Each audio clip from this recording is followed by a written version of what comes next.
Hello, beautiful people. My name is V. George Smith, and I'd like to welcome you to a brand new edition of The Remix, powered by Bonafide Radio. We're so glad to be back with you visually, as we are here in episode 501.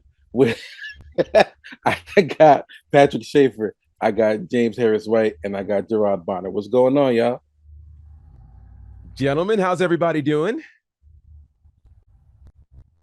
Ooh, just stunned silence everywhere. How are you all doing? No, Russell Westbrook is trying to kill me. That's what's going on. Oh, He's trying to take my life. So I've been hearing rumblings, but I've not done a good job of following the opening of the season. So can you just kind of succinctly tell me what's going on with Mr. Westbrook? He's in LA now, right? Succinctly, right? Yes, succinctly. It's bad. Now it gets no more succinct than that. Wow, it's bad. Okay, there we go. I'll take that. We'll just fill in the blanks. All good. It's bad. It's so bad. Oh man, James, how are you doing? You just celebrated officially a year, right? As pastor, right? Yes. How are you feeling? The Lakers are bad. Now wait, I thought they were supposed to be super good this season, weren't they? Or did I imagine that somewhere? Oh, they weren't supposed to be super good. I mean, by faith. Got it. You know, they could get their new identity back. You know, yeah. I mean, they need identity. They need an identity, right? So forget about a new one. You need the first one. And LeBron is still with them, right? And okay, I'm just yeah. Okay. Do you think he stays the whole season? They're paying him $41 million. Okay, I'd stay. And that's without having to win a championship. Got it. Yeah, I mean, he's Teflon at this point. But yeah, the problem is when you pay three players $120 million in total, there's nothing left for anybody else. Exactly. Mm-hmm. And you also can't get other good players. Nope. You ever heard of Troy Brown Jr.? I haven't. He's a Los Angeles Laker. You ever heard of William Gabriel? No. You ever heard of Matt Ryan? He's a football player, isn't he? He wasn't he? No. There's another one. Oh, there's another one. There's another one. I was like, he was. Yeah, and he's white too. Oh. No, he's just as white as the other one. But we got we got him too. Yeah. So. William Gabriel is this color. Yeah. And gosh. William Gabriel about 2:34 a.m. Yeah. About that. His nickname is Pitch. Wow.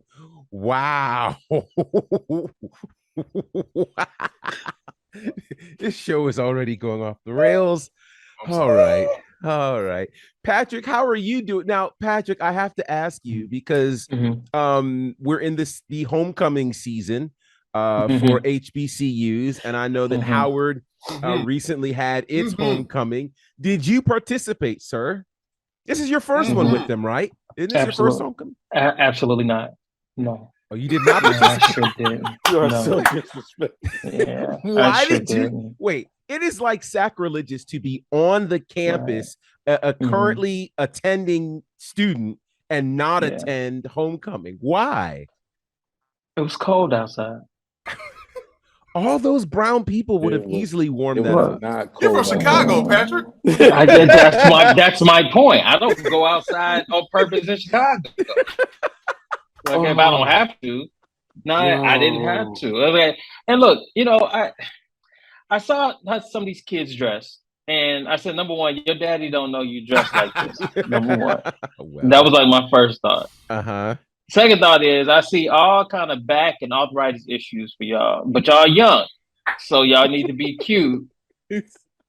20 years from now, the knees out,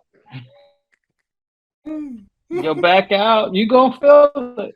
Like y'all go right ahead. Y'all go right, enjoy it. I get it. Patrick was walking around the yard like sciatica shall be your portion.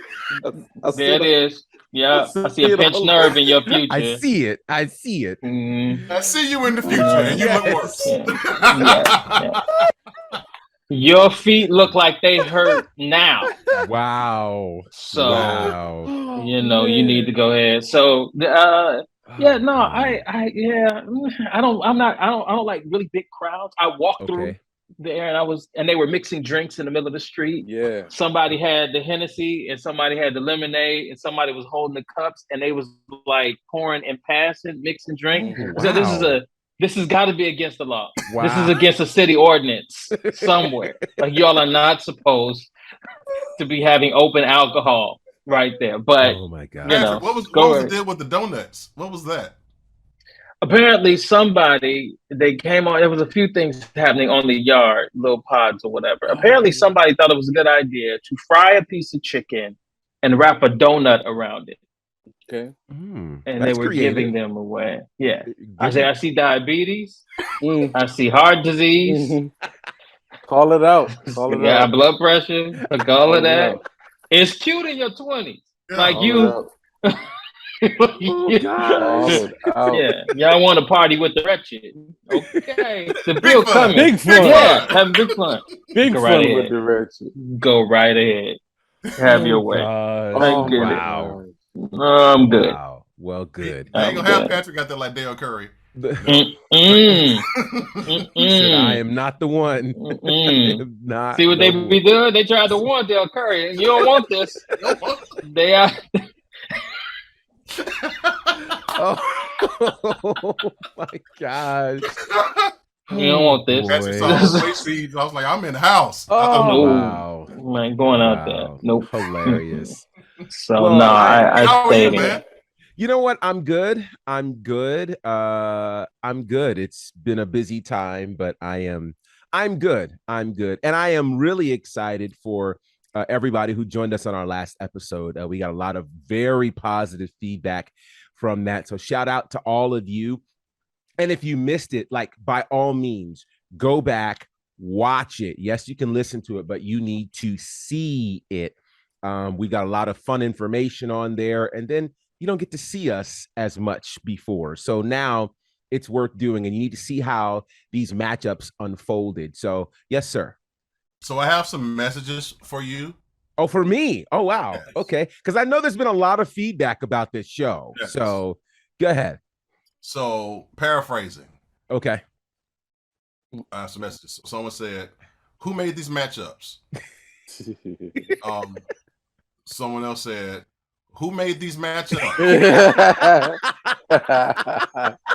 And then someone said, oh my God, who made these matchups? Well, thank you. I saw one message, which I will call them by name just because the name itself is very cool. Aaron Lindsay went on to one of our posts and said sacrilege and then put flames. Mm-hmm. So that's kind of cool. Remember, you guys can, of course, subscribe to our new Bonafide Media channel here on YouTube, where you can get all sorts of updates with what we're doing and the like. And I'm having fun with this. So if you missed the last episode, by all means, go back and check it out. In case you did not know, we are in the midst of an amazing series called where we're determining the greatest gospel album of all time. And I think we're going to gain even more traction with this, but just the idea that we're doing this is crazy.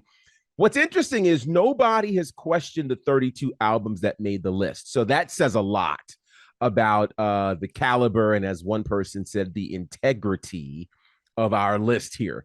So we've got some great things that have been happening. I'm excited. By the way, you notice that Ken Mosley is not with us, but he actually will be with us. We will be hearing from him for all of our matches for today. So make sure you're tuned in for that. So that's going to be fun. So if you missed our last show, here's an update on the matches we shared last time and who won. So in our first round, we had Amazing Grace from Aretha Franklin defeated Ty Tribbett and GA Victory, and that was a very close one. That was hard. That was hard. Fair enough. So you don't like Victory? That's what you're saying. I love Victory. You hate Philadelphia. That's So then from there, we also had over on that left side of the bracket, Go Tell Somebody from Commissioned defeated Mountain High Valley Low from Yolanda Adams. That proved to be the only sweep so far that we've seen, which I don't know that I expected it to be a sweep, but that was a big one for sure. It was the white pants. Perhaps it was, which, by the way, I'm not even going to spend any time with this, but if you guys are on Facebook or anything like that, I heard that apparently Fred Hammond has left commissioned again. All right. So next up, we've got this is an interesting match. God's Property from New Nation took on Mahalia Jackson's Move On Up a Little Higher. And I just don't understand. It's so confusing. Yeah. Just for clarification. I should have just let that go. When was Fred on the last commission record? Well, so he apparently rejoined them when they did the reunion tour. They did a reunion tour and actually commissioned, did a few Christmas songs randomly on like Marvin Sapp's Christmas record, and he was a part of that. They've done some like one-off songs and things like that. So he's been a part of that. He was a part of the tour when they did their reunion tour right before, I believe it was right before COVID happened. And so, yeah, it seems and then they had shot like some sort of movie or something like that, which there were excerpts of on Fred's Facebook page as well. So, and then he did the Questlove interview.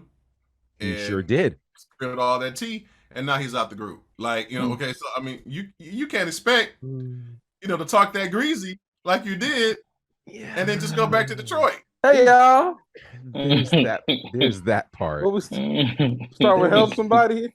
He go back to rehearsal. They like so he show up with his bass. Where y'all at? Where I plug up at? Man, so yeah, God's Property from Kirk Franklin's New Nation defeated Move On Up a Little Higher from Mahalia Jackson. And speaking of Fred Hammond and RFC, Pages of Life, Volumes 1 and 2, defeated Love Alive 2 from Walter Hawkins. That is the Cliff Notes version of what happened on our last show. By all means, go back, check it out. You need to hear how we arrived there and how we arrived on these lists, etc., etc., etc. Fred left the group, huh? Apparently, Fred has left the group. Yeah. So Fred left the group like a tour bus on the Walls group. Nope, not doing it. Not doing it. So we have 4 first-round matches for you today that we will be going over, and I'm very intrigued to see and hear what all of you will be thinking of today's matches. So here are the matches that we have lined up for you today. Listen, if you guys follow the remix, you understand this thing can blow up at any point in time, as apparently it is doing right now. All right. Out of there. So here are the 4 matches that we will be looking at for the first round today. Can't do it. Gosh. Can't do it. Today we'll be looking at Richard Smallwood and Vision man. It's all right. with Adoration. They'll be taking on James Cleveland and the Angelic Singers, Peace Be Still. Hezekiah Walker and LFC live in Atlanta will be taking on Vanessa Bell Armstrong's Chosen. Kirk Franklin, the rebirth of Kirk Franklin, will take on Walt Whitman and the Soul Children. This is the day. And John P. Key and New Life show up. We'll be taking on the Clark Sisters. Is My Living in Vain? Those are the 4 matches that we will be looking at today. You can once again look right now and see the entire tournament. You can see where we are and all the things that are happening with that. By the way, shout out to James White, who hooked us up with the wonderful looking brackets that you see now. James, your hand is up. Yes, sir. So you know how the Stellar Awards and any award show, they have like the voting process and the lawyers and the accountants who show how that. I would love to see who was with you when you made these matchups, sir. It was the council of me and the Trinity. My God, that's who it was, huh? My God, that's who it was. You had one of those fried chicken donuts and you sat down and. Well, here's the funny part. I as I'm thinking about it, like, I don't know. I mean, it was obviously done very randomly, with the exception of making sure the number ones were against, the folks, so the folks who had 4 votes were against the folks who had 2 votes. But then after that, everything else was relatively fair game. So I don't know how else I could have done it that it would have not seemed as painful, because quite frankly, these are 32 amazing records. So Gerard, it was going to be painful one way or the other. Yes, sir, the George. true pain has not even begun yet. Well, let these people relax. When we get into the quarters, that's scary to me. Semifinals. That's yeah. when real pain begins. You got that right. So like, because there's already let it just happen now. There's already a second round match that has been made. I will tell you guys once we get to the end, because once I realized that happened last week, I went, oh my God. So we'll get to that one before we leave today. But let's start off with our first match that we'll be taking a look at. That is Richard Smallwood with Vision, Adoration, live in Atlanta.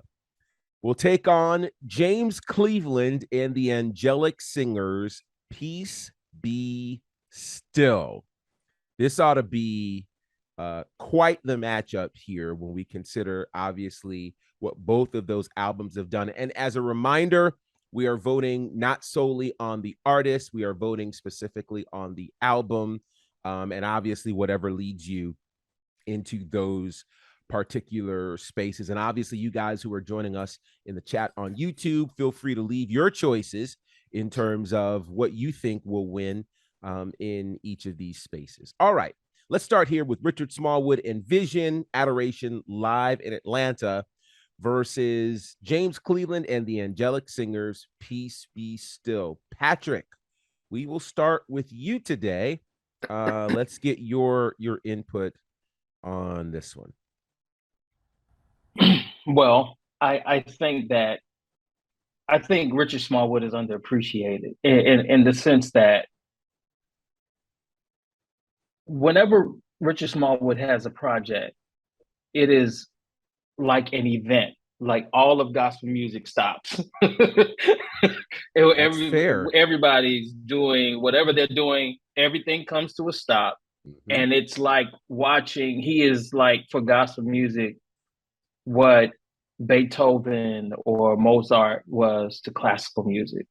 It is a full suite of compositions, from his writing to his arranging to these singers that are going to sing.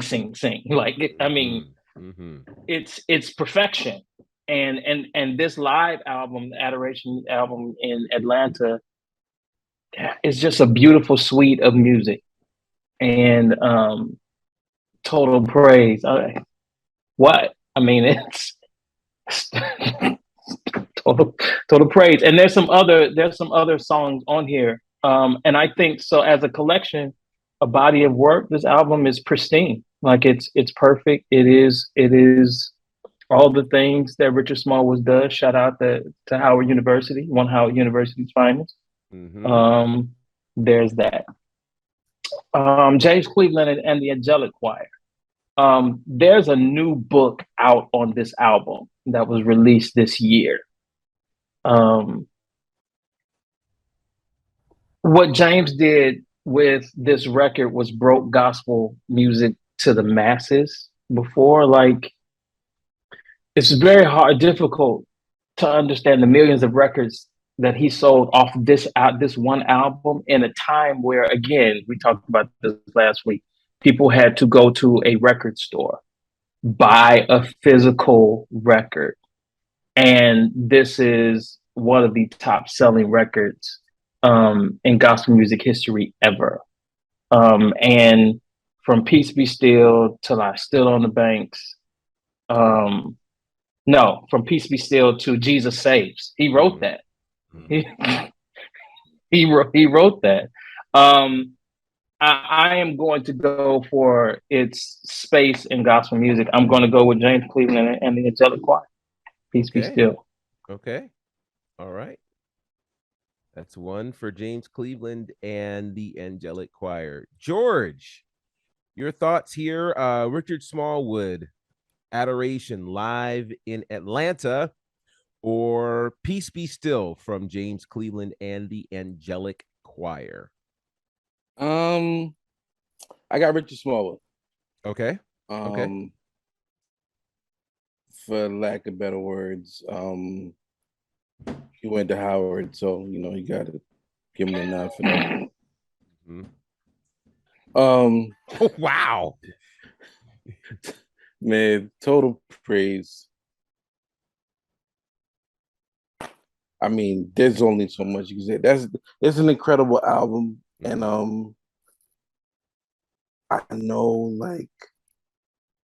know what James Cleveland did, but like that for me, like a lot of these votes is going to be personal impact, and I definitely for me, the Richard Smallwood project had more personal impact for me, so that's what I got. That's fair enough. That works. All right, James. Oh, so as a songwriter, Peace Be Still is one of the most masterfully written songs ever. To take that alliteration of, and you see the album cover, you got white Jesus on a boat, but that's another story. But to take this album this was recorded in 1963, they released it the next year, and to take that story of Jesus being asleep on the boat and to write it in a way where the listener not only gets the story but applies it to their own life. That as the winds are raging in your own world, that your Savior can speak peace to you. And do it in a way, and they sing it too. Okay? They sing it, and they give you dynamic and everything. I will say that Vanessa Bell Armstrong's version of this that Thomas Whitfield produced takes it to somewhere else. Right? That whenever the Lord says peace. Listen. No, we gotta go. It's too early. Yeah. But what he did for gospel music was, he was that, James Cleveland was that figure, okay? And he could go into any sphere. Like he could go on concerts where the Rolling Stones are playing, or you know what I mean? The great artists of the 60s and 70s, and take his choir there and command respect, and they would do these songs, Jesus Saves and Praise God and I'll Wear a Crown. This is a landmark album. This album was played in both my grandparents' house when I was growing up. Okay, and they had the 33, Patrick. They had the 33-inch joint. Okay, and so you had the inside record player in that huge big console. Yes. You couldn't get a fingerprint on it, so you had to have fingers around the side of it and lay it and put the needle right there. Yes, and just the haunting nature. I won't say haunting, but there's like this, hollowed acoustic nature of that, to hear that, and it's very nostalgic. I'm still going with the Richard Smallwood album. Okay. Richard Smallwood gave us preludes. For a second, let's deal with it, because gospel music wasn't doing instrumental preludes to albums before this Adoration record. And this Vision was an amalgamation of worship leaders and directors of music directors and ministers of music in the DMV area and some even beyond. So everybody in that choir was a monster. Okay, all of them. Ted Wynn was in there. Marette Brown Clark was in there. And Vanessa Williams was in there. I mean, that was some hitters in this joint, man. Yes. Stephen Ford produced this, and he doesn't mind me saying this. You wouldn't have an Aaron Lindsay if you didn't have a Stephen Ford. Sure. Kevin Bond was influenced by Stephen Ford, and the sound that they created from a live recording. They did this in Atlanta, but they did it at the church that is now Bishop E. Dewey Smith's church. And so, yes, same place they recorded Greenleaf, all of that good stuff. Strength, this album, all those places, yes, yeah. So as iconic as "Peace Be Still" was as a song, There are 4 songs I believe are going to be sung forever. Mm-hmm. Hallelujah by Andre Crouch. Mm-hmm. How Great Is Our God. Alpha and Omega. Mm-hmm. And Total Praise. I've heard those songs in every culture. Mm-hmm.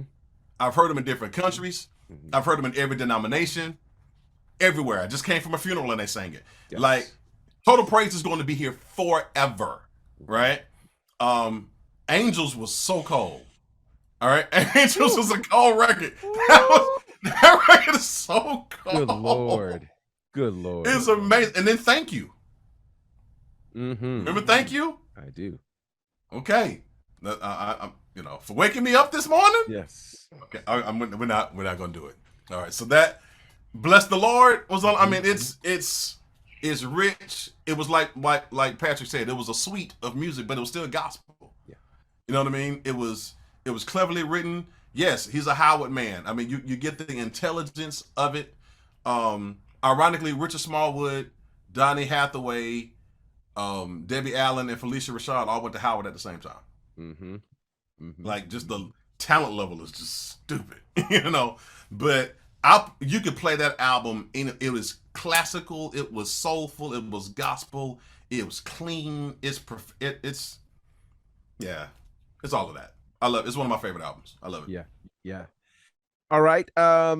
Let's make room for you to hear right now from Ken Mosley with what he thinks in this particular choice. What's up, y'all? It's Ken Mose, and this is the It's Not Fair episode of Bonafide Radio's The Remix. None of these matchups are fair, so we're just going to go with what we're going with. And the first matchup is James Cleveland and the Angelic Voices versus Richard Smallwood live in Atlanta. You've got Peace Be Still and the Godfather, or the Vice Godfather at least, of gospel music, and you've got Total Praise over here, which has been sung in how many languages around the world? It's really not fair. I'm going with Richard Smallwood.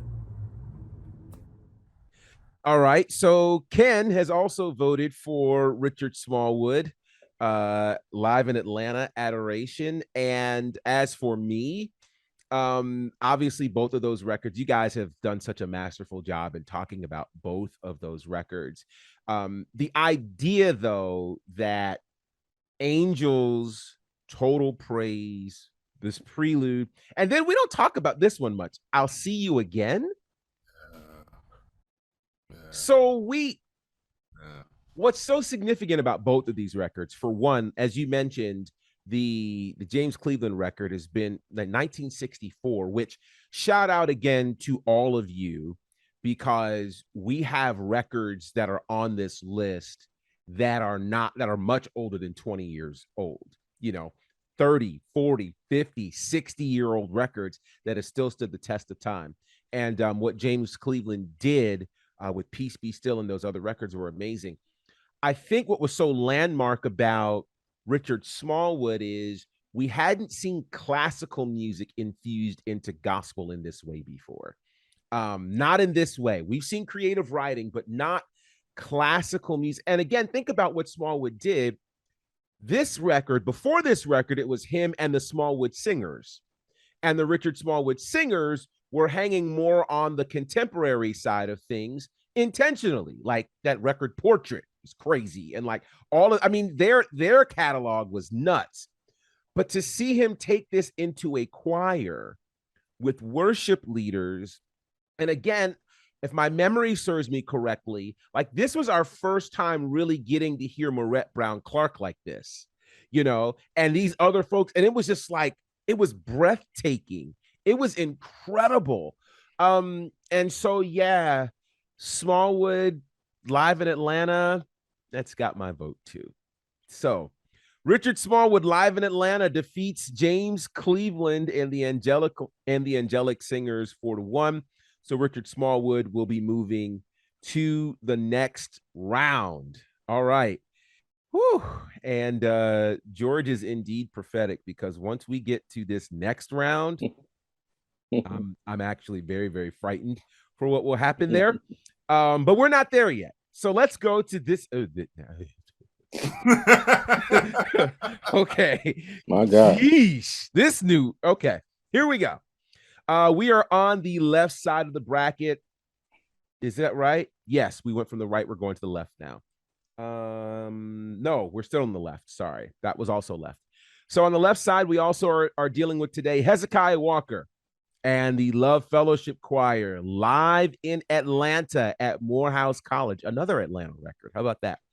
Against Vanessa Bell Armstrong, Chosen. This is going to be a problem. All right, we'll flip the order and we'll start with you, George, on this one. Live in Atlanta at Morehouse College from Hezekiah Walker, or Chosen from Vanessa Bell Armstrong. You mind starting with somebody else? Just so I could just no problem. look up. No problem. Let's I go ain't to been saved all my life like y'all. Like y'all no, gotta, no. I mean, All good. And let me also say this, right? What was so beautiful about this list is some of these albums I've not heard in a very long time. So I've had to go back and listen to them again. Yeah. Others of them I've not been able to like sit with ever. So I think that makes this even more interesting because the question is, does it have the power now versus what we remembered when we first listened to it? Now, with that said, Patrick, we'll go to you. Live in Atlanta at Morehouse College, or Chosen from Vanessa Bell Armstrong?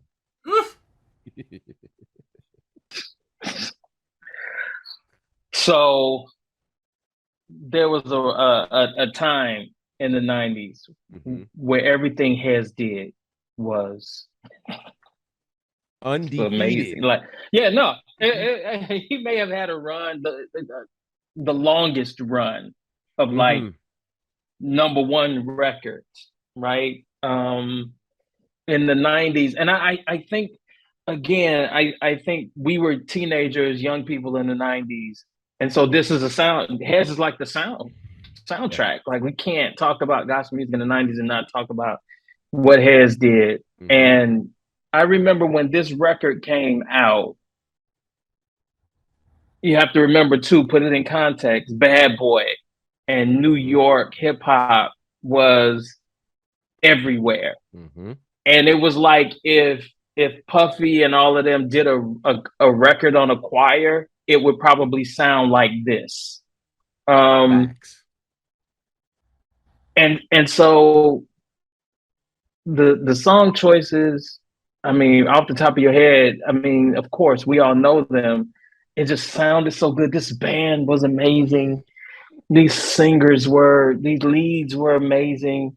Isaac Carey had a record, had a song on here. You know, who knew that came out of nowhere? Like Isaac singing with a choir. So yeah, I mean, was that the New York record, or was that this record? Yeah, I thought it was the New York record.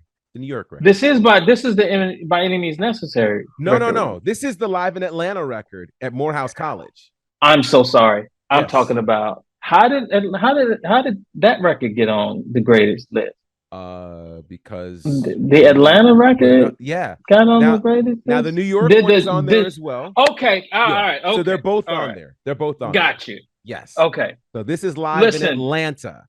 Got you. Let me switch over then, because everything I just said was true, and you could apply it to this record too. This is like true. You could apply it to this record too. Like yeah.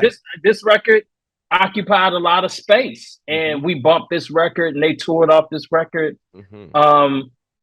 Probably my favorite Hez record is on this album, with BB and Monique. I just they sang it for 15 minutes. So always helps to be sleeping with the choir director if you needed record. No, I'm just saying, like, they were married. They were married. But wow. I'm right. I'm not saying. Oh my God. You get a long record. And then the live shows, you could just 30 minutes. I mean, crack man. Keep just the crack man. Yes. Keep. Wow. God bless. No, I mean, it just was what it was. And Monique could sing, so of course you're gonna you're gonna give her the longest record on the album. Let her just and BB. No, but what I love them. I love BB and Monique on that record. I do. And so, you know, and shout out to those Blazers, James. They set trends. They did. They did. Listen, Sopranos and Altos just had to wear all black. All black. But them tennis. But the guys, yes. We will be seen. Do you hear me? We will be seen on this album cover. So, no, it was just at Morehouse was a great record. But this Vanessa Bell joint. You're talking about Nobody But Jesus? Yeah. I have heard Nobody But Jesus in the car and had to pull over. Yeah. Just she is just wearing me out. Do you hear me? She just Teach Me, Oh Lord, which probably is my favorite Vanessa record. Like laid out. Do you hear me? Faith That Conquers Anything. What do you mean? Listen. Yeah, I mean, look at these records. He's So Real. Like, she has iconic records. And again, like James mentioned, her and Thomas Whitfield. Them two together, when they got in the studio together, he brought something out of her that I don't know if we've seen that in gospel music again. Like, we're talking about iconic records. And so to that end, I think that there are better Hezekiah records than Alive at Morehouse Records. And we'll talk about those later. But in this matchup, I'm going to go Vanessa Bell, Chosen. All right. James, let's go to you since I know George needed some time. James, this is live in Atlanta at Morehouse College from Hezekiah Walker, or Chosen from Vanessa Bell Armstrong. Okay, so this all makes me giddy. It makes me very, very giddy. Okay, so first of all, the album cover, Hezekiah Walker had on the coat of many colors. He had on Joseph's coat. Yeah, Joseph. Yeah. Like, he had all the tenors in his coat, right? No. Right. No. I'm just saying the color scheme. This with you. The color scheme for the tenors. The color scheme of the tenors was in the coat. That's what I meant. All right. So just keep moving. Yeah, all in this coat. Brooklyn, man. So blessings from everywhere. It's too much at once. Can't take it. I always dreamed, Gerard, that I would do a gospel live album and Wandalyn Stokes would introduce me.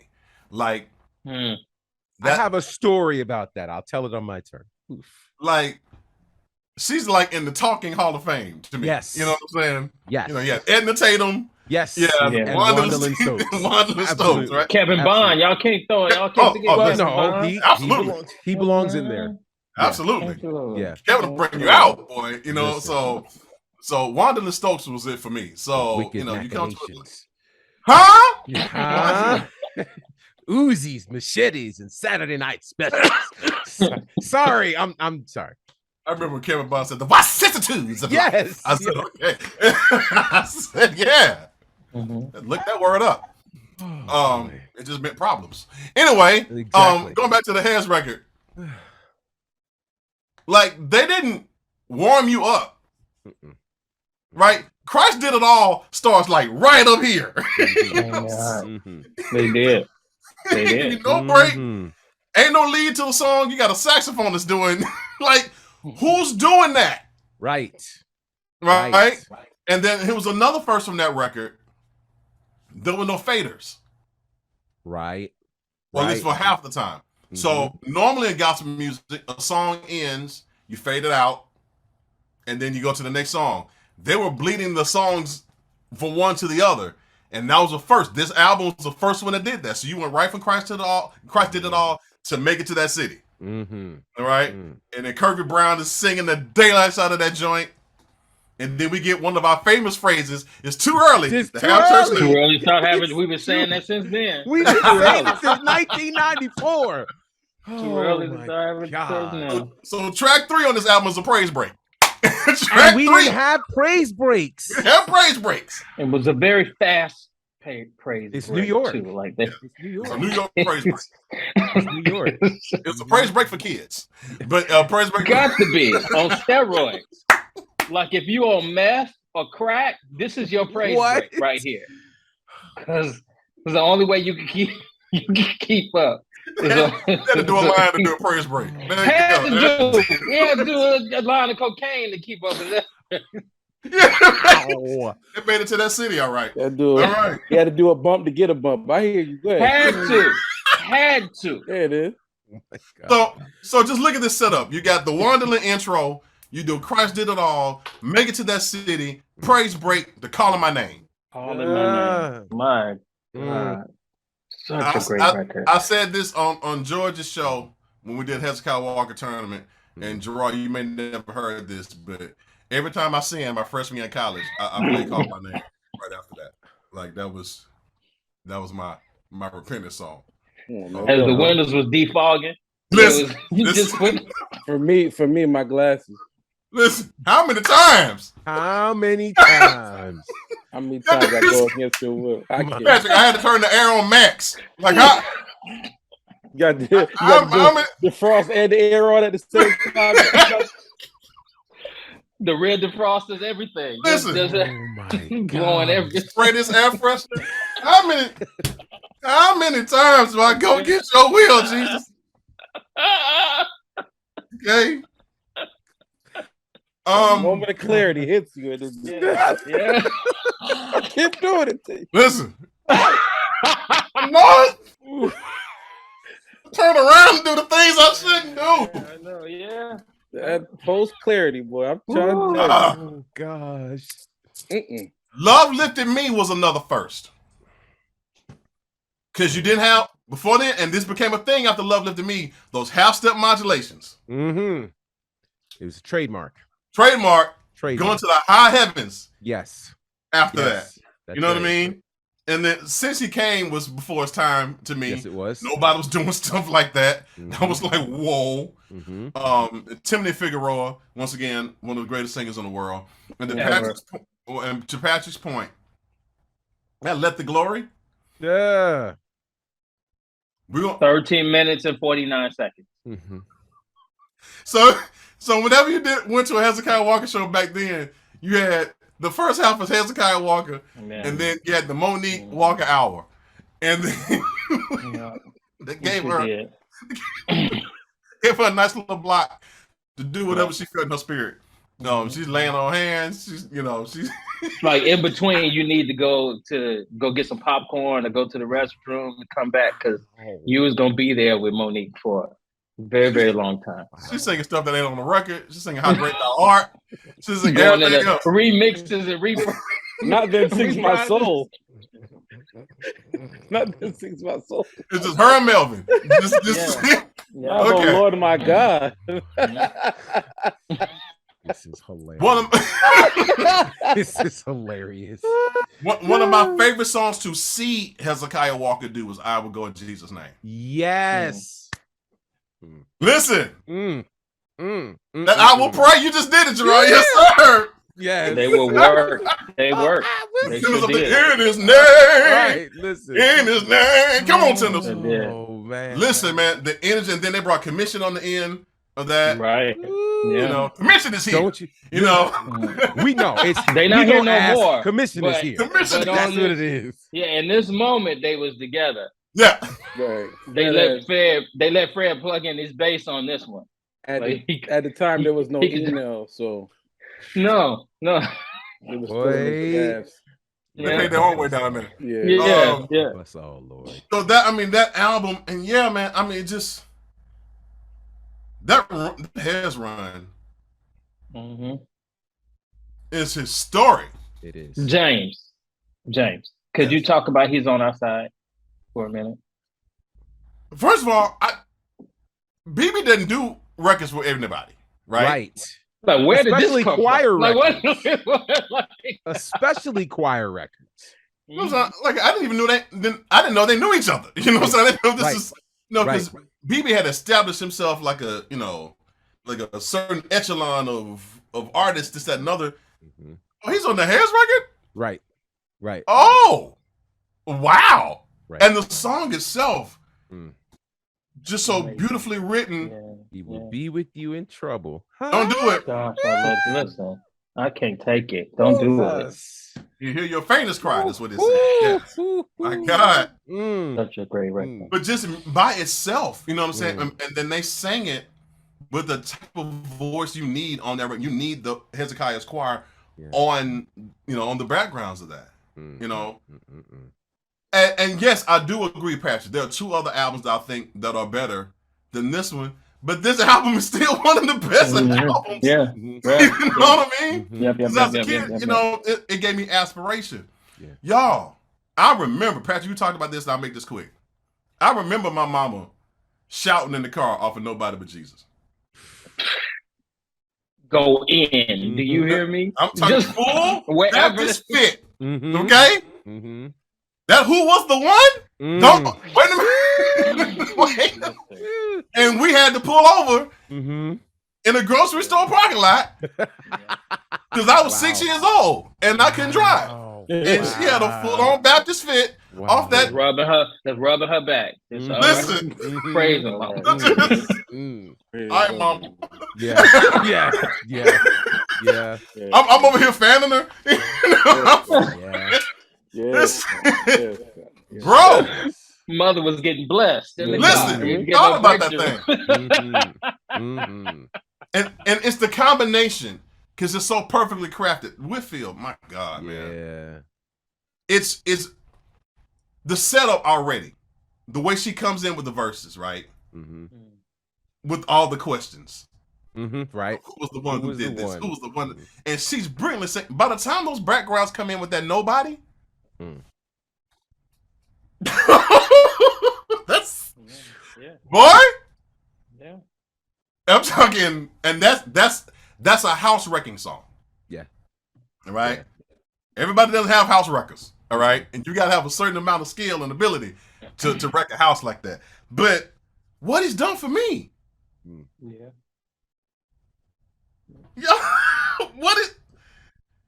Y'all teach me, oh Lord. I feel Jesus. Yeah.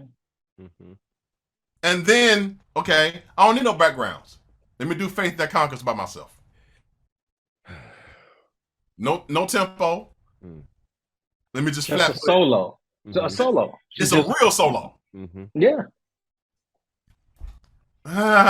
What say you, sir? And then, was that the first album that brought reprises back? That's a great question because that was 84. That was 84. They had to bring Nobody But Jesus back. They did. There's a couple of on Thomas Whitfield's. You had reprises and which so that's what he did. Yeah. That's what he did. Yeah, he gave her that, and so. And I'm a Whitfield guy. All right. Absolutely. Yeah. Whew, it's tough for me. I don't like you, Gerard. Let's match up. I am going to go full nostalgia for me though, and go with the Harris record. Okay, that's Guy. All right. It hurts. All right. George. I'm gonna go Vanessa Bell. Wow. All right. And here's why. I'm gonna keep it short. Okay. That song, that Nobody But Jesus, like I've heard the other songs, but that Nobody But Jesus song was introduced to me much later in life in a cover that I didn't know was a cover. It happens a lot to me because I'm a babe in Christ. And was it Faith, Patrick, that did it over? It was Kelly. It was Kelly. And it was Kelly a posse Price. cut. Yeah. Sorry. Yeah. And the R&B album with the gospel song at the end of it. And we just finished talking to Mr. Big several times, and Yeah. and I'm like, okay, let's check this out because I know it's a gospel record. Dude, I'm sitting in my Mazda 626 with the 15-inch rims, James. Yeah. Not the shiny ones though. That's subtle. I was working in Big and Tall at the time, so I couldn't afford the shiny one. Boy, we all have a pullover story. Could not drive. I was like, what is you don't want to get on you like this? Yeah. Oh, you got something and you feel like your hands wet?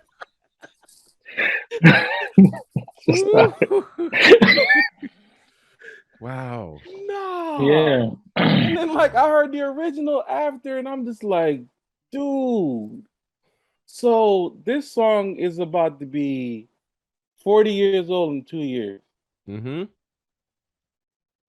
it. Do it. Today. Do it. Today.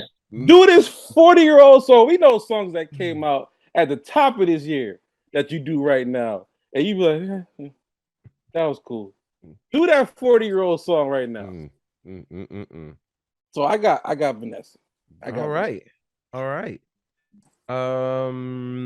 Okay. So let's go to Ken Mosley, who his opinion, well, you got to hear this. All right, second matchup, Hezekiah Walker and LFC. New York and Morehouse, Atlanta comes together, whatever the announcer said. And then you got Vanessa Bell Armstrong and Chosen, where you get Nobody But Jesus. And yeah, I know. It's another unfair matchup. I'm going with Hezekiah Walker. How many of those choir songs made it all the way across this country and around the world? A bunch off that record. And then you got a couple of 11-minute songs from Monique. So, you got to stick with that. I'm standing beside it.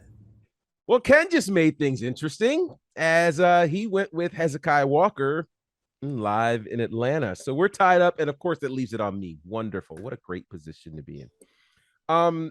So very quickly, I had not heard this full Vanessa Bell Armstrong album. In fairness, I grew up in Monticello, New York. Monticello, while we were 90 miles northwest of New York City, we did not have very many much gospel representation in terms of bookstores or stores or stations or anything like that. So my cousin is the one who had like the super dope collection. My dad had a bunch of great records too, but he didn't have this record in there. So in researching, I went back and listened to this one. Here's the problem with this record. Right now, it will dump you. The whole album. Like I sat and I went, whoa. And this was 1984? Whoa. Probably explains how she ended up getting the Amen gig, singing the theme song for that, because after this record, and it was on Onyx Records, which if you know anything about Onyx Records, that's a big deal, right? Because they weren't doing a whole lot of gospel per se. So that was a really, really big deal. What a record. Then there's that Live in Atlanta record. True story. When I first moved here to Atlanta, I was asked to host a listening party of sorts with an artist. So I'm there hosting the listening party, and in the room walks Wandolyn Stokes. I meet Wandolyn Stokes. Now, I'm usually good with meeting famous people, right? Not too many times do I mark out. But when I met her, I literally walked up to her and said, live in Atlanta at Morehouse College, Atlanta and New York come together. Man, I told her, I was literally like, do you know who you are? Oh, that's funny. Like, we have become the best of friends ever since. Like, she is incredible. That record, I was in college with that record. I remember the church I was going, like music remind you have photographic memory of places. I remember being at that church in Richmond, Virginia, and man, they wore that record out. They wore that. We went on bus trips to that record. Like it was, and every song, like you talk about a perfectly crafted record. You skip nothing unless you're in a rush, then you skip the 13-minute song. But other than that, but you're not, but by the time you get to that, I mean, you in it then. You're So in it's it. like, You're in it. It's too late. And then that whole I will go in Jesus' name. This record had things we had not heard before in gospel music. It really, and again, when you start talking about a praise break, they're super popular now. Nobody was recording praise breaks before 1994. Yeah. Like it was one of those things where if you grew up in a church that had praise breaks and you heard this, you were like, wait, whoa, this is church. This is church. Yeah. So yeah, for me, if this Vanessa record was against almost any other record on here, I'd probably lean with that one. But because of what this Hezekiah record did for me, man, I gotta go with it. Tough one. Hezekiah Walker live in Atlanta. I'm about to go listen to nobody but Jesus. Listen, I'm telling you, it is everything you can imagine, and I'm frightened. I won't even talk about who they may end up facing. All right, the next one on this list, because we got to keep it moving. Where is it? Okay, this ought to be fun. Kirk Franklin, the rebirth of Kirk Franklin, taking on Walt Whitman and the Soul Children of Chicago. This is the day. Some of you who are watching and listening to this are about to learn something in case you didn't know. Indeed. So with that said, George, we're going to start with you on this one, sir. Rebirth versus Soul Children. Your thoughts? Uh-oh. There you go.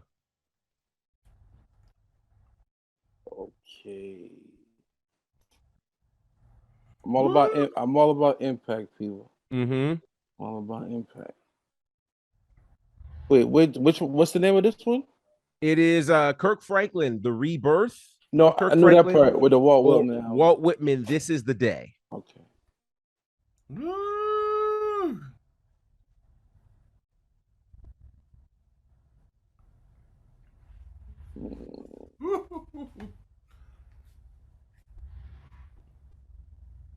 I'm gonna make an assumption without knowing anything. Does anybody have ties to this album? Don't know. We might find that out at some point in this whole exchange.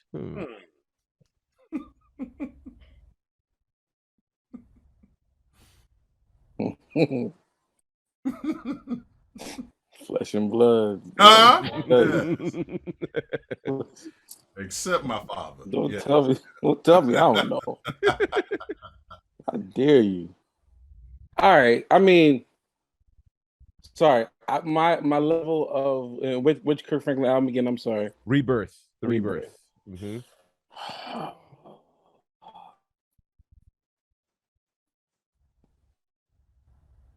I apologize for you gospel historians. Just some albums I'm gonna have more of a connection to and be just know more of.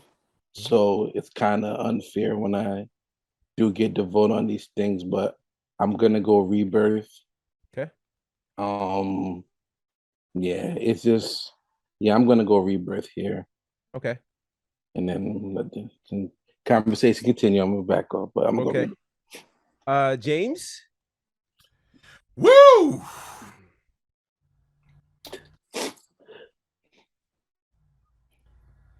I grew up in youth choirs. Mm-hmm. Okay. I started directing a youth choir in my church when I was 9 years old. And I joined a community youth choir in Mobile called Port City United Voices Youth Choir. We were part of the Mobile chapter of the Gospel Music Workshop of America. Okay. And so back then, I don't know how it is now, but back then the Gospel Music Workshop was very choir oriented. Mm-hmm. All right. It was where you went to get songs for your choirs. And if you had youth choirs, this is where you went to go get songs and actual sheet music, all right, for your choirs. And I will never forget when they brought back It Is Well to us. It was like, first of all, there were 2 Soul Children choirs. There was the Soul Children of Chicago, then there's the Soul Children of New Orleans. Oh. Yeah. And that'll get elaborated upon probably a little later here. But so we didn't know which was which until we heard this. That wind peace like a river attendeth my way. Listen, let me tell you something. And after seeing Walt Whitman, I wanted to become a choir director.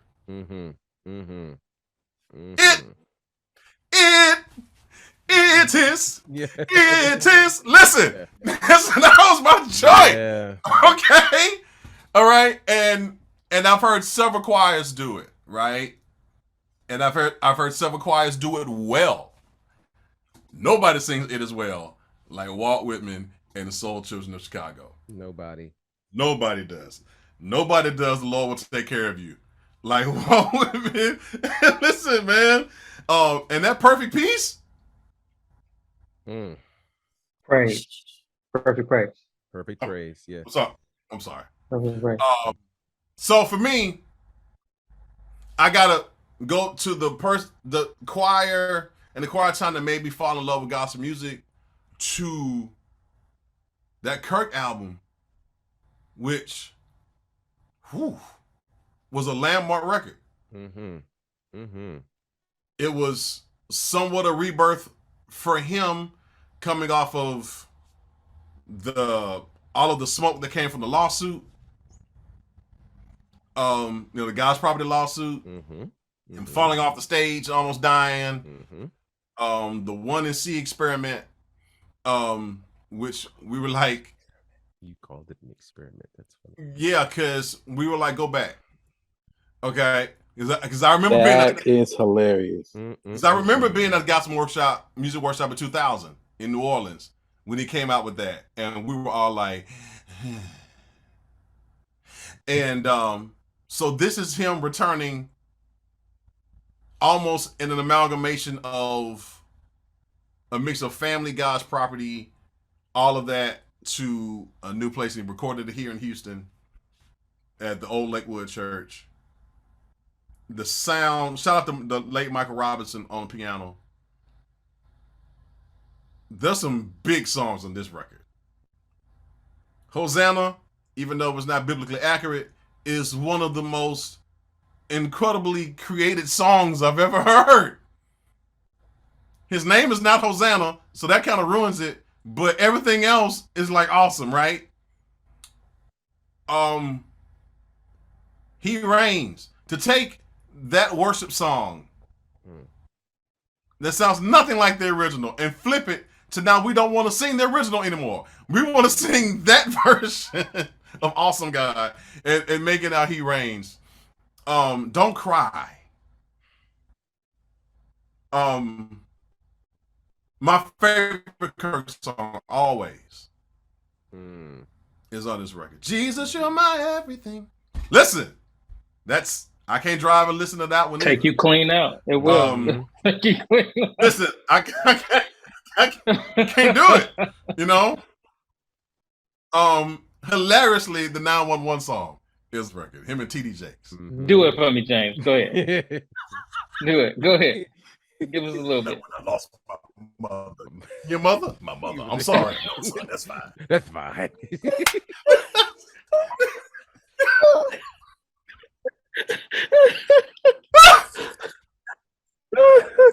need a video for that song, Kirk. TD Jakes. We need a video. That song deserved a video.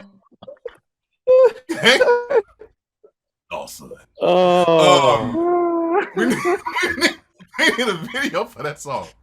Kirk Franklin's the only person I know that could get Alvin Slaughter and Willie Neal Johnson on the same album. Like, just that alone is like a miracle.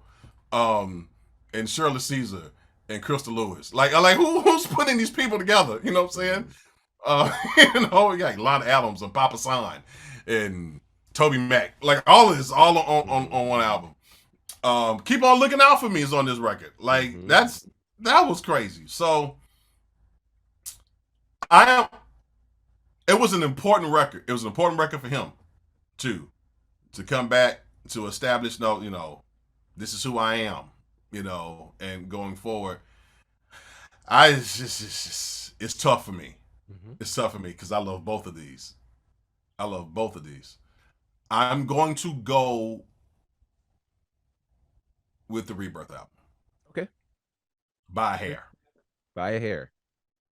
Of which I have none. Okay. But still, nonetheless. Yeah. You had to say that. I couldn't say that. Patrick. You wanted to. That's why I said. I almost did. But I almost did. Like, oh. Okay. Fair enough. Patrick? Yeah. Okay. So for full disclosure. Mm-hmm. Right. Mm-hmm. I was a member of the Soul Train of Chicago. Mm-hmm. So this album is special to me. Like I sang, so I will give you context though, because right after We Are One, Kim McFarland left the choir. She was in the Tommies by the time This Is the Day came out. And so We Are One, was riding off, that single and a couple of other things that was on this album. This was a crucial album, right? This was like, is this choir legit? Can they have hits outside of Kim and all of everything that Kim was? By this time, For the Good of Them had came out already. So she was on radio. She was, she had moved on. It was like, can they follow that up, and it be as significant? So it was a pretty important time. And so this album, represents a lot. And on it, like, they're just staples, like I know everybody knew. I think Lucretia Campbell was kind of a local, and she did GMWA and stuff like that. But to hear her with a choir, because usually she was solo. She was just doing her solo, and she was an amazing vocalist. But Brenda Joyce Moore wrote this song called Perfect Praise, and Lucretia sang it, and they still sing it to this day. Like, I mean, it just is what it is. And she is masterful on it. I mean, she's incredible. This was the first record, Use Me was the first record James signed, Yeah, that was his first record. He's like 12, 13, something like that. So Use Me is his first record. It is well, and I think they're hits on this record. Like, it's just some Bless the Lord is on this record. This Is the Day, which they sang at Motown, we sang at Motown 25-30. They traveled and this record lived, and I think it still lives. When we get to this Rebirth of Kirk Franklin record, for all the reasons that James says, there's a lot of things that have happened in his career leading up to this. And it reestablished him in a way. To get Richard Smallwood playing piano on Don't Cry. Like, I mean, it's genius. The Hosanna record is just a bop. For everything you said, it still goes hard. That My Life, my own, true story. I was in a wedding. She came down the aisle to that record. By the time she got to the front, they had to hold her up, and we was all like, like the whole wedding party wrecked. Like, just, this probably wasn't the greatest idea for her. Because it took. After you get slain, then they need to shout, and then we had to get everything back. So it took way longer than I think it was intended to take, but they make it down all off that record. No, it couldn't. So this was a huge, very significant record. and it had hits. Of course, it was more commercially successful than This Is the Day. It's 17 tracks. It's a lot of music. And so I evaluate it based off the longevity of it and its place in a person's catalog. And I think there is maybe one or two more significant records than the Rebirth record. But Rebirth record for Kirk Franklin got to be top 3, at least for him, perhaps. Yeah, one, Yes. 2, 3. Yes. You're somewhere. Yes. Like it's there. And we'll talk about, a couple of more records, maybe at least one more record with Kirk, but for this reason. And I am suspending my bias, but I am going to choose This Is the Day. Okay. Fair enough. To Ken Mosley we go, because he has an interesting choice on this. Here's Ken. All right, next one, a little easier for me. You've got Kirk Franklin and the Rebirth versus Walt Whitman and the Soul Children of Chicago. This Is the Day. Okay, actually, it's not as easy as I thought it was going to be.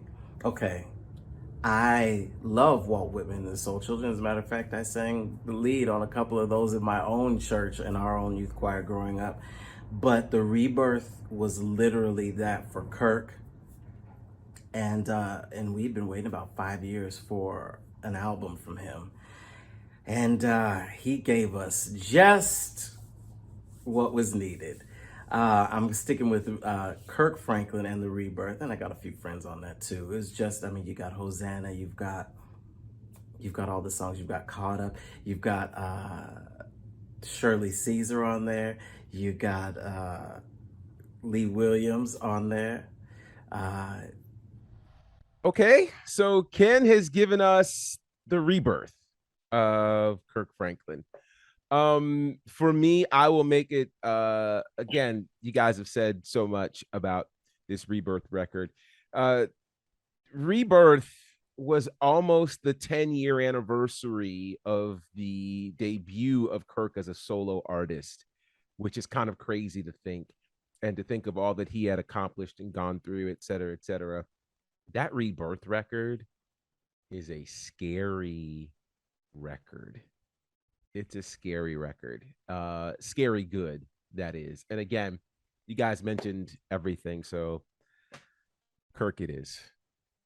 All right, so Kirk and the Rebirth, which, by the way, when we put the question out to a lot of people in terms of what is the greatest gospel album, we got that back quite a bit. Yes, sir. I will say this. I wish social media was a thing during the heyday of Walt Whitman and the Soldiers of Chicago. I agree. Because that choir was a sight to behold as much as they were something wonderful to listen to. If you've ever seen them, and I'm not saying that just because Patrick's on the show, I was a fan. I mean, I was a fan. Even every iteration since, like the way Walt Whitman, the arrangements, and then the decorum, right, the choreography, right, of that choir, it was an experience, and I thought that they influenced a great deal of what you saw, like God's Property, and all other energetic choirs. Brent Jones, TP Mob. Brent Jones and TP Mob, absolutely. Yeah. I would even New Direction. Oh yeah. Joshua's True. Joshua's True. All of them. Children's Choir, all of them. Yeah. The album that I wrote for, God bless Troy Sneed, but Youth for Christ. Yes, Youth for Christ. And that became, I was inspired by Walt Whitman and Soul Children of Chicago. Yeah. So wasn't there a TMU mass choir? TM, that was Dallas, right? No, that was Indianapolis. Oh yeah. And then Indianapolis. Love Sing that Your Anointing. Yeah, love that record. Yeah, love that record. Aaron Lindsay was the keyboard player for that choir. Crazy. Charles Woolfolk. Remember Charles Woolfolk?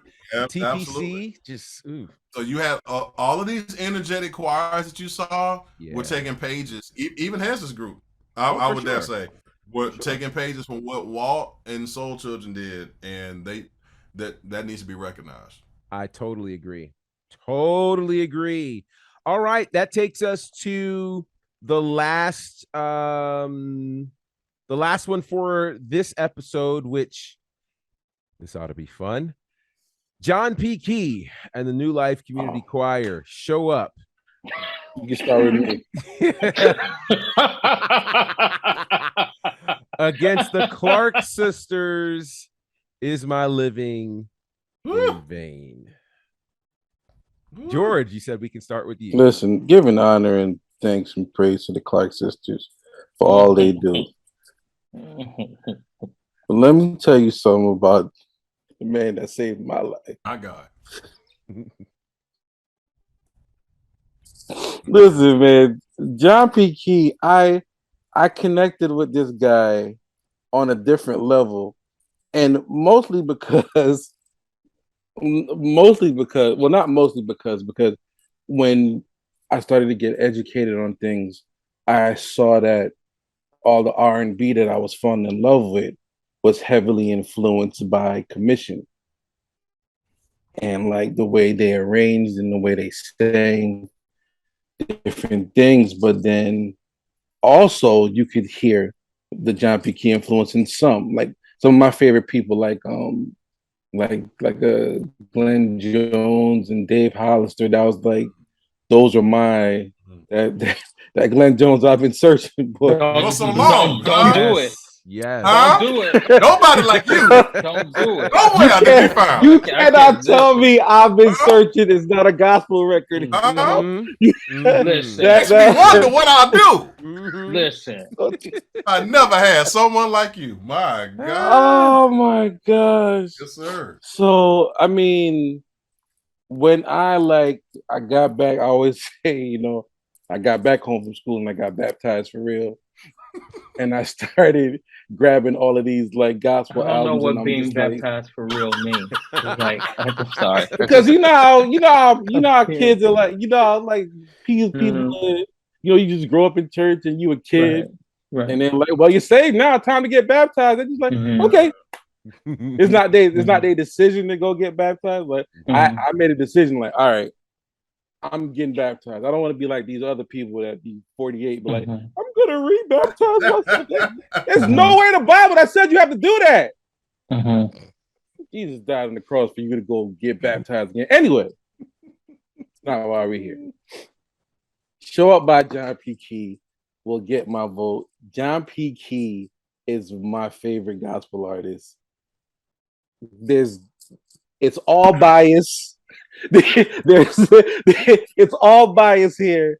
Man, this guy, every time he came out with something, I was there and I had it.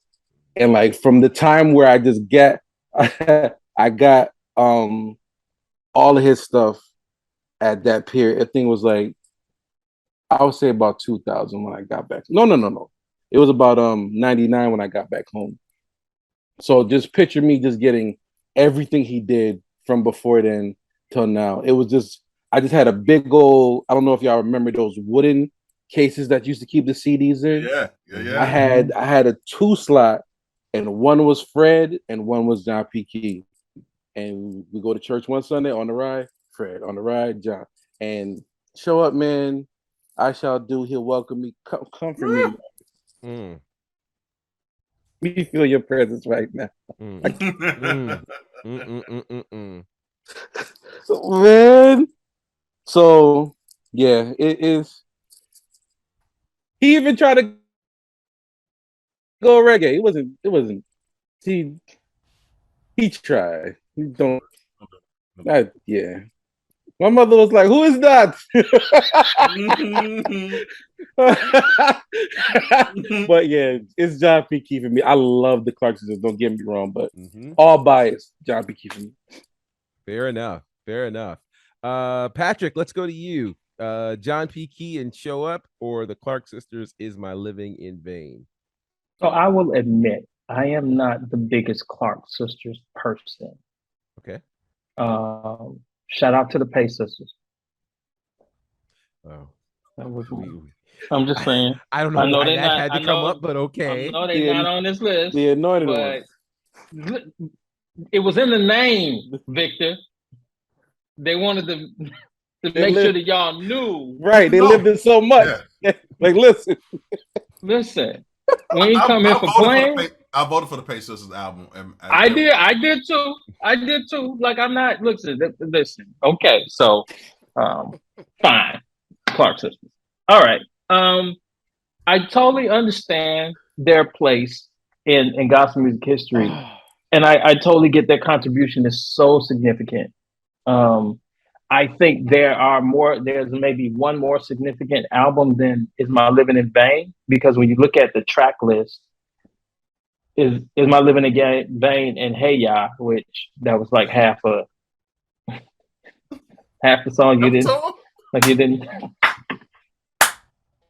Well, fine. No. It clearly it stood the test of time because it was just on Beyonce's record. So it is significant, and I'm so glad that Twinkie getting checks now. Because when she pulled up at convocation with that El Dorado, that was that. So I'm glad now she's able to. The Twinkie Clark, she can't just roll up to UNAC and anything. She needed a ride, so she went and got up one. I'm not mad at that. That's absolutely so. Just me and you, GB. No, I see. Yeah, I know. Jeez. No, so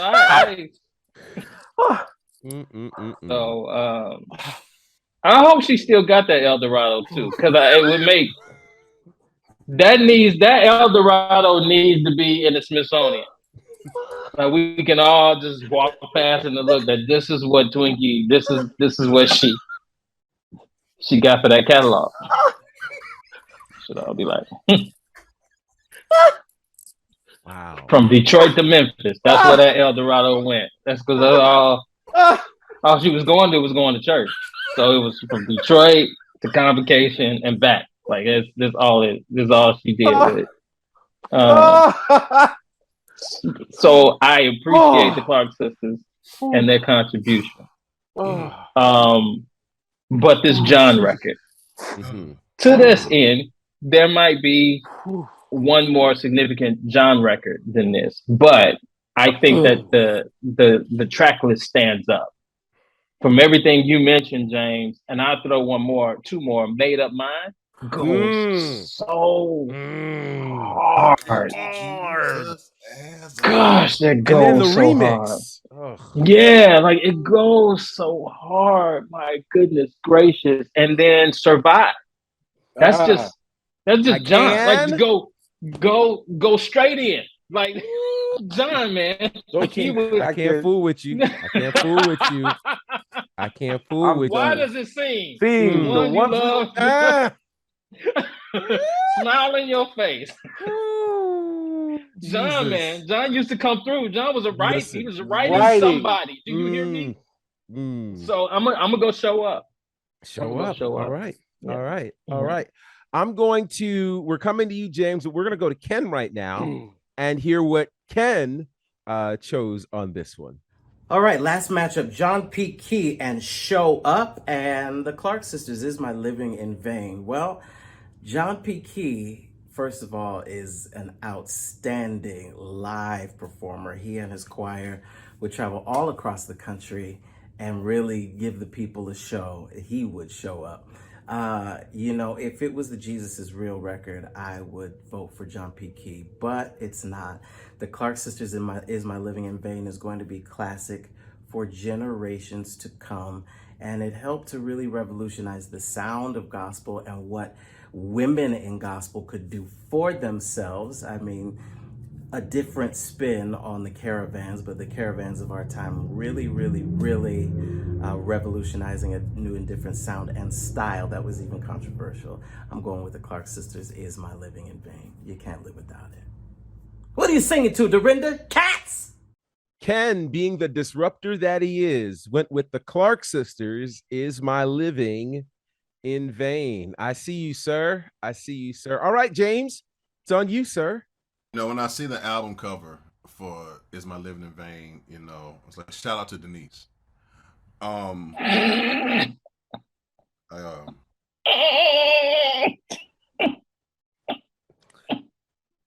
the cover. You may Yeah. not, you know, you may not have heard her voice on the record, but she, you know, She was on the cover. She's on the cover. She was in the group. Yeah.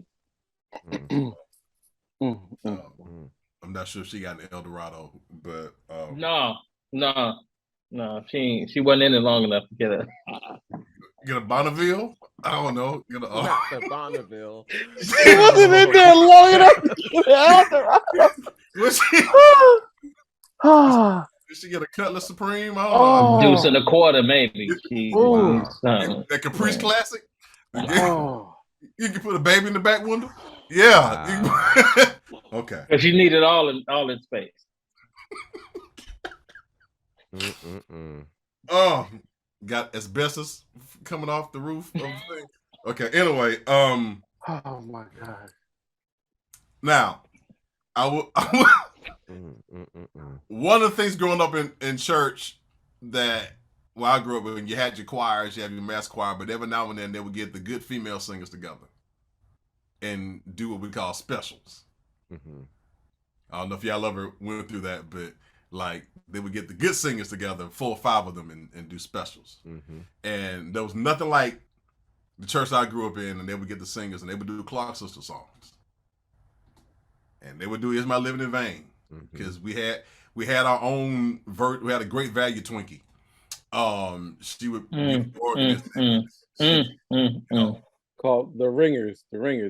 That's the one that's the fake. That's what she was. And so they would give her Ringers. Yeah. They would give her a microphone and she would play the chords and they would sing near the pulpit because you can't be a woman. Right. Women couldn't be in the pulpit. Not happening. So they would kind of gather around that one mic and they would wear that Is My Living in Vain out. But also expect a miracle. I'm looking for a miracle. Yeah. That was all over the place. Yeah. They were overcome by the word. Come on. That was a big one. Pure gold. Yeah. Though you be tried like silver in the fire. Oh my God. Listen, Twink is a legend. Twinkie is unsung. Twinkie put in some serious work. All right. How you think she got the El Dorado? That's what I'm grateful she got that. And the mink. Or something mink like. Like a fox. There's like a. She had a coyote. Wow. Wow. Oh, okay. All right. We love you, Benita. Absolutely. All day long. Listen, she was a legend to me. All right. And the fact that she's writing these songs and singing them and playing the organ like she was, that triple threat was something special. Okay. Their blend, their whole thing was something special, man. And so this album would be played all the time when I was growing up, and people would want to. They would have these fake girl groups because they wanted to be like the Clark sisters, you know, growing up. I will say this though, if there be anyone that's going through, we have the answer to the problem for you. Trust it, and never give in.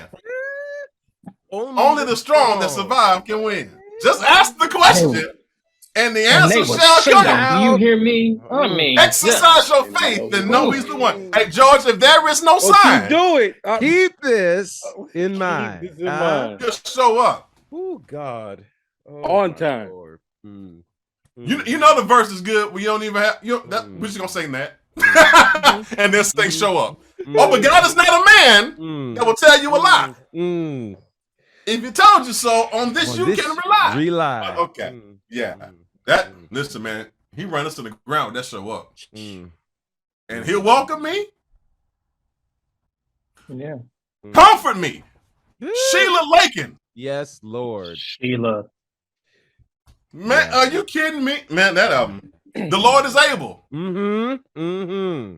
Now that is over, hold your head up high. Okay, I'm sorry. That's that album, man. John was in his. So everything that you said earlier, Patrick, about Hezekiah Walker, Yeah. John P. Key was right there. Yeah. Right there. And for a group of us who needed to connect to the church, we used those choirs and those songs as our bridge and our connection to the church. There was a generation of people that were connected, and this album here, and there may have been better ones. This album right here, because I still have the VHS. Me too. Me too. I still have the VHS to listen. The Lord is able, and he was making fun of homeboy with the brooch on in the crowd. Okay, that's another story. But yeah, it show up. It show up for me. Okay. All right. Well, that leaves it left to me. And I mean, you guys have said so much. Again, John P. Key, that video was everything. This entire playlist, you know, we got to see I think Show Up was the record that showed all of us that John P. Key was the live show killer. Yeah, man. It was this record where we went, oh, like Wash Me was a dope record. We got Jesus is Real. We got, but this record, the video for this, the singers that came out of there, Dwayne Woods, Montrell Darrett, like all of these singers, it's just not fair at all. You talk about standing the test of time. The record went so hard. That whole comfort me. No. The Lord is able, where we got the James Brown joint at the end. Yeah. Right? Like what? And then I Shall Do, which the thing that people don't talk about with I Shall Do was, remember, there was a string of records where you knew you were going to get a lead from Sheila Lakin. And Sheila, starting going all the way back a couple of records before with The Anointing, right? Like she was going to give you, and when you got it, she was the silent but deadly killer. She walked on the stage real unassuming, but when she opened her mouth, it was a rap. It was unique too. Oh, man. It was so unique. I told the Lord one day, come on, George, listen. So yeah, this, and then. So wait. You were talking about the R&B connection before. Yeah. That I Shall Do, and when you get to the vamp, and it goes into the whole I Miss You. Yeah. Oh gosh, that whole keyboard synth line, it was a wrap. It was over. That joint, that's sharp. Come on, don't mess with me. It was a whole situation. John P. Key was R&B. He was country. He was quartet. He was, straight hip hop. Like he was all of those things. And so, yeah, this record, he will tour the rest of his life from that record alone. So John P. Key Show Up takes it 4-1. And so now, we've got wow. That was quite the exercise, guys. And that only puts us basically halfway through the first round. We still have several matches to go in the first round, which we will cover on our next episode. I hope you guys have enjoyed this. This is just so much fun. And I hope it also inspires you to go back and check out these albums as well. These are incredible albums that many of them have not gotten their just dessert. And so go back and stream these records, see what we're talking about, and see if you agree with us in any of these particular spaces. So with that said, I'm about to play Nobody But Jesus when we get finished. So y'all send me 2 ushers. Facts. Yes. Well, you're at home. You might be able to pick yourself up after Y'all the need Lord to is get done me. with you. Y'all need to come get me. Come get me. Get back up. Give me. So yeah, make sure you guys are sharing this episode and talking about it as well, because I know we've given you a lot in terms of content. And again, make sure you're subscribed to this page, the Bonafide Media page here on YouTube, and join us next time because we've got more of the first round to go through, and share your picks with us as well on the socials as we share more of this. Until next time, it's the Remix powered by Bonafide Radio.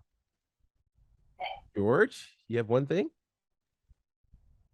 Would there be a Music World addendum to the second round? Oh God. All right. We gotta go. We'll see you guys next time. Bye. Bye.